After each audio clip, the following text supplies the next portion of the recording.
Welcome back to Spank Ranch Garage. Today we got a Stihl MS260 PRO and we want to change the carburetor out on. This applies to the MS260 as well as the 026. Takes about 5 minutes to get it done, just a couple simple hand tools. Let's get started.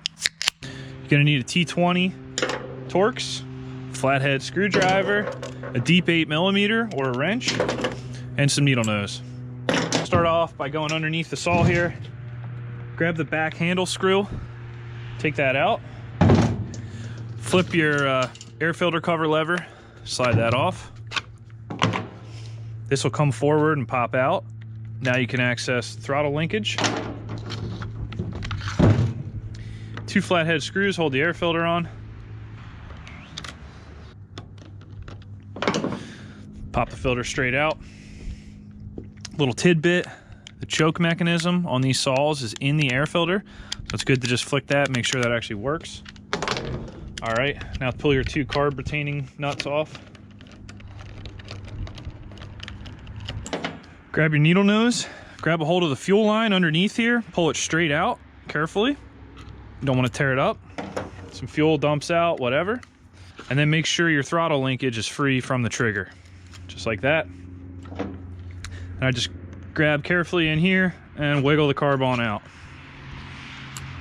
There you go. This throttle linkage kind of just falls in here, so you open up the throttle, pull it out. Grab your new carb, do the same thing, pull the throttle forward, slip the linkage under. Now it's in there. Good to take a peek inside of here and make sure that the gasket is in good shape. This is a little donut that goes around your idle screw. This goes up against the housing here to prevent wood chips from getting in there. Pull your fuel line out of the way and slide your new carb in.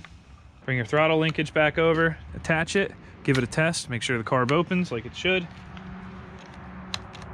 It looks excellent. Come back with the needle nose.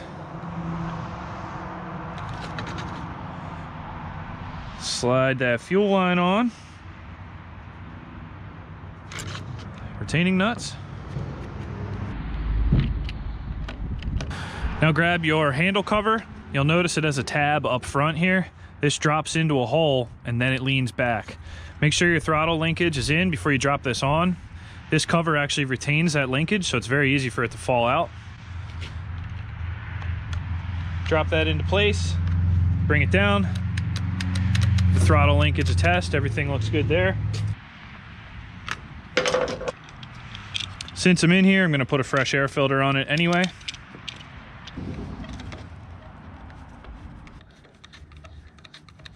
If you're curious how the choke action actually works, see here on the multifunction lever, this is in normal run mode, but when I pull the throttle and I click it back to start, it throws that choke in. One lever up, disengages the choke but keeps the throttle stop on, and then finally you click it one more time and it releases to idle.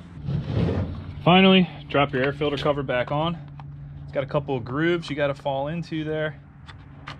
Just drop in just like that, hit the lock button, pull the throttle, move the lever all the way down, she's ready to start.